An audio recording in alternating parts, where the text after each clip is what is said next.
Test 4. You will hear a number of different recordings and you will have to answer questions on what you hear. There will be a time for you to read the instructions and questions and you will have a chance to check your work. All the recordings will be played once only. The test is in 4 sections. Write your answers in the listening question booklet. At the end of the test, you'll be given 10 minutes to transfer your answers to an answer sheet. Now turn to Section 1. Section 1. You'll hear a telephone conversation between a Children Art Craft Centre agent and a customer. First, you have some time to look at questions 1 to 6. You'll see there is an example which is done for you. On this occasion only, the conversation relating to this will be played first. Good afternoon, Holborn Children Art and Craft Centre. May I help you? Oh yes, hello there. I'm interested in the children's handcraft class. Can I have a little more information, please? Do you mean the art and building workshops?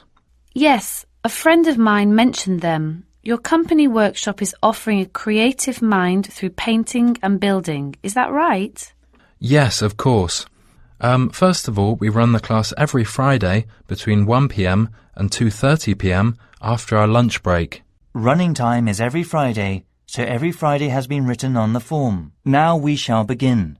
You should answer the questions as you listen, because you will not hear the recording a second time. Listen carefully and answer the questions 1 to 6. Good afternoon, Holborn Children Art and Craft Centre. May I help you? Oh yes, hello there. I'm interested in the children's handcraft class. Can I have a little more information, please? Do you mean the art and building workshops? Yes, a friend of mine mentioned them. Your company workshop is offering a creative mind through painting and building. Is that right? Yes, of course. First of all, we run the class every Friday between 1 p.m. and 2:30 p.m. after our lunch break. Good. And what ages are the classes available to? Well, children aged 5 to 7 are fine, but all children should be accompanied by a parent. Fine, of course. So how much is the class? Let's see. It's £15 per child, with £3 off for over 2 children from the same family. Oh yes, that's very reasonable. And where exactly in the main hall are they held? They're in the centre of the hall. Could you give me the full address? Yes, it's Amherst House. Right. And that's on Glasgow Street. Could you spell that for me, please? Sure. Glasgow Street. Thank you, lovely. We have a security entrance, so you should press the red button for going outside. Don't press the black button, please. It's for staff only. OK. And one more question. Is there any parking available nearby? The back of the garden is probably the best place to park. The parking charge is £2 per hour. OK. Would it be possible to book it now? Yes, certainly. You can do that at the information centre. Great. Before you hear the rest of the conversation, you have some time to look at the questions 7 to 10. Now listen and answer questions 7 to 10. Do you also offer art programmes? Sure. I will give you information about the next 2 art workshops. On October the 17th, there's a warship building workshop. Oh, that sounds great. We will be using clay, so just make sure the child is wearing suitable clothing. I know. I'm sure they will be making a terrible mess.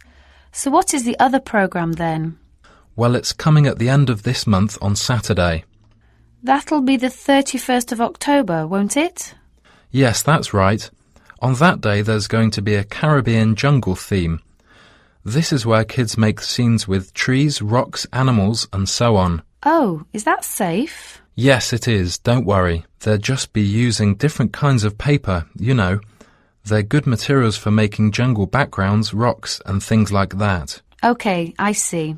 The workshop sounds really good, and I'll call you back after talking about it with my husband. Lovely. Thanks very much for ringing. That is the end of Section 1. You now have half a minute to check the answers. Now turn to Section 2. Section 2. You'll hear a tracking program, Backpacking Trip for the World. First, you have some time to look at questions 11 to 18. Now listen carefully and answer the questions 11 to 18. Hello. My classmates and I, we are travelling from Asia. We are staying here in London for a couple of days, and we need to know about the local bus or sightseeing bus services. Actually, we're hoping to do a few excursions in London. OK, well, I can give you lots of details about all sightseeing buses going from Leicester Square in the centre of London. This leaflet will be very helpful for you, but I can tell you some of the main things. We're here on Tottenham Court Road. You can save some money and do a bit of exercise by walking down Charing Cross Road for about 15 minutes. There are movie theatres and many souvenir shops around there. Are there any local buses that go there? Actually, we're exhausted and have lots of unpacking to do. Sure, you can take the 381 or 108 bus from across the road. It takes about 5 minutes.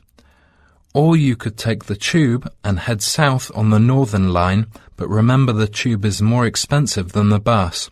It's up to you. Thanks. By the way, is the British Museum around here? A friend of my friend recommended it to me. It is a great building in the UK, isn't it? Yes, it's so big. It's just around the corner, 3 minutes by foot. There are a number of interesting exhibitions. Basically, the Great British Museum is a museum of splendid heritage, human history and culture in London. So its collections, the number of which is more than 7 million objects or so, are among the largest and most comprehensive in the world and originate from all continents, illustrating and documenting the story of human culture from its beginning to the present. Amazing! 7 million objects? How much is the entrance fee? It's free of charge. Really? Why? I'm just wondering. Because the British government manages the national culture policy for educational tourism and culture services. OK, I see. So I'll go there first. Before you hear the rest of the program, you have some time to look at the questions 19 to 20. Now listen and answer questions 19 to 20. Anything else? Every year, our university runs an international backpacking contest as part of a scholarship, so we are travelling across Europe. Our team won the contest last year, so our project plan is to understand and learn something about European countries' culture. After travelling, we should hand in a report to the authority of the university. Great. I will give you my company email address. If you need help, contact me any time. You got a pen? Thank you so much indeed. jonathan.rose@londontravelguide.co.uk. Say again, please. How do you spell your name? OK, JONATHAN. Right, I got it. I really appreciate your kindness, Jonathan. No problem. Anytime. Bye. Enjoy your trip. Cheers, bye. That is the end of Section 2. You now have half a minute to check the answers. Now turn to Section 3. Section 3. You'll hear a conversation between student Tom and a tutor about a marketing mix program. First, you have some time to look at questions 21 to 26. Now listen carefully and answer the questions 21 to 26. Hi, Tom. How have you been getting on with your coursework on the marketing mix? So far, so good. And I've been trying the varied approaching of the targeting last group for studying. Can you tell me how the coursework is going? Well, we agreed on 4 main targets for the marketing mix, such as product, price, place and promotion, to find out about how to do suitable data analysis in various markets. OK, go on, Tom. At first, we separated both tangible services and intangible services. Can you give me some examples of tangible and intangible business models? A tangible model is mass-produced or manufactured on a large scale with a specific volume of units. On the other hand, an intangible model is service-based, such as the culture and tourism industry, or electronic products such as the mobile phone companies. That's right. But I got several questions about that. Actually, I need to talk to a lecturer. Oh, right. I'll help you. Who do you want to meet? Catherine March. Do you know her? She's in the business centre. Yes, of course. She's the head course leader there. Yes, she was very helpful and so kind. Oh, that's good. Did she give out anything in particular? Yeah, she recommended a marketing textbook called Marketing Mix and Strategy, written by Robin Kelly. And she also suggested I should book a couple of practice sessions using Marketing Practical System. Okay, I'm sure you'll find them useful. Before you hear the rest of the conversation, you have some time to look at the questions 27 to 30. Now listen and answer questions 27 to 30. And of course, do you know what is related to Marketing Mix? Sure, it's the 4 C's. I was just wondering about that, actually. It's for a customer-focused marketing mix known as the 4 C's: commodity, cost, channel, and communication. So, what is the actual meaning of them? Right. Commodity is the product for consumers, and cost is normally spending money or expenses, like selling costs, product costs, and purchasing costs. And channel means a flow or doing process. The last one is communication, which smoothly operates as give and take during marketing. Are you following me, Tom?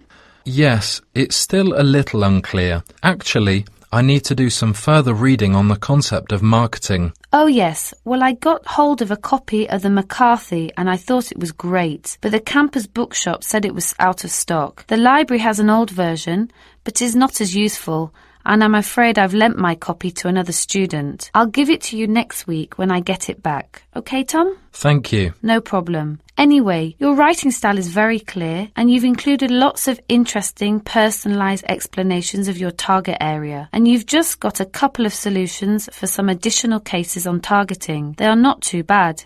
I see. Could I just ask, which reference book would you recommend? Well, I'd go for something like Critical Analysis Review. Have you heard of it?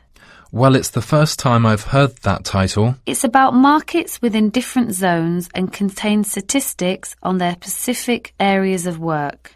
Oh, well, I can get them from the online journals too. Great. Clearly, I think you should aim to cite more research data published later than 2005.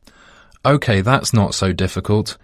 When do you want that done by? Oh, relax, Tom. Take your time. You should complete it by the end of this term, and I think you should note down its main draft proposal.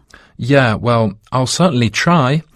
When would the deadline be for that? My advice would be to get it done before you begin the research. OK, I'll do that then. See you soon. Good for you, Tom. That is the end of Section 3. You now have half a minute to check the answers. Now turn to Section 4. Section 4. You'll hear part of a lecture given by an anthropology professor. First, you have some time to look at questions 31 to 40. Now, listen carefully and answer the questions 31 to 40. Tonight, I'm going to talk to you about the history of tea. These days, there are lots of chances to drink tea. Perhaps you enjoy drinking ready-made tea. Tea has been an important part of traditional hospitality rules all over the world. For several centuries, tea originated in China and was so popular that hundreds of people operated ceremonies in Eastern Asia. In Europe, tea was first imported by British sailors through northwestern Europe. It was then delivered by Dutch maritime traders in the 16th century. At that time, tea became available via Moscow from the Far East to Europe. Tea also stood for independence, as shown by the symbol of the American eagle from the Boston Tea Party. In the last 400 years, tea leaves became available and practical throughout Asia and Europe. But the way people drank tea was changed a little. The Chinese regarded the quality of the leaves and utilized them as a vital part of their medical care. Other people added hot water, milk, sugar, spices like cinnamon and herbs like mint or sage to their tea. The variations of tea are unlimited. For instance, sesame oil is added to milky tea on chilly mornings in Western Sudan. Unlike coffee, English tea has acquired a good reputation as a therapeutic drink that enhances the body condition. Actually, in European and Arabic countries, as well as in the Middle East and Russia, tea was considered a restorative and health-giving plant for a long time. According to Cornelius Blanchart, a physician from Holland, mentioned that to keep good health, people should drink at least 8 cups cups a day. However, over 50 cups a day could cause severe health problems. While European coffee houses were frequented by men for things such as business meetings, middle-class women spent the tea time with guests in the house. With the arrival of the 19th century, the price of tea decreased, and the common people took the chance to drink tea with enthusiasm.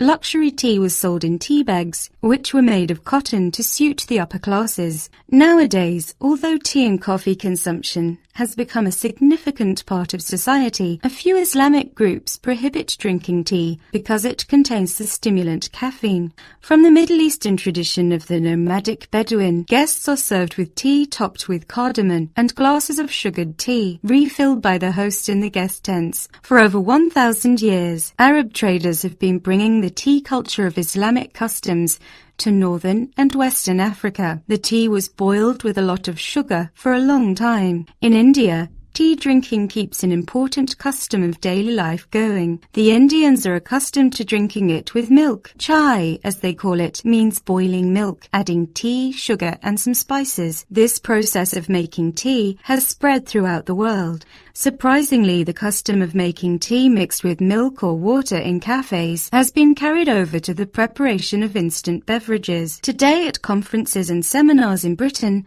tea remains the most commonly served beverage. Okay, that's the end. Are there any questions so far? That is the end of section 4. You now have half a minute to check the answers. That is the end of the listening test. In the IELTS test, you'll now have 10 minutes to transfer your answers to the listening answer sheet.